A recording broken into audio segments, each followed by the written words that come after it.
بسم اللہ الرحمن الرحیم۔ اللہ کے نام سے شروع جو بڑا مہربان اور نہایت رحم فرمانے والا۔ حضرت مولا علی رضی اللہ تعالی عنہ نے فرمایا، جب تم کسی کو اکیلا دیکھو تو سمجھ جاؤ کہ وہ ایک سچا انسان ہے، کیونکہ بھیڑ ہمیشہ منافق کے ساتھ ہوتی ہے۔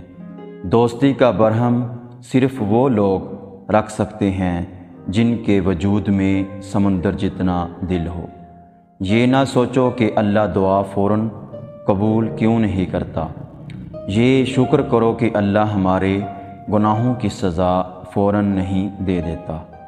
میں جنت کے شوق میں عبادت نہیں کرتا، یہ تجارت ہے، اور نہ ہی جہنم کے خوف سے کرتا ہوں کہ یہ غلامی ہے۔ میں صرف اور صرف اس لیے عبادت کرتا ہوں کہ میرا رب عبادت کے لائق ہے۔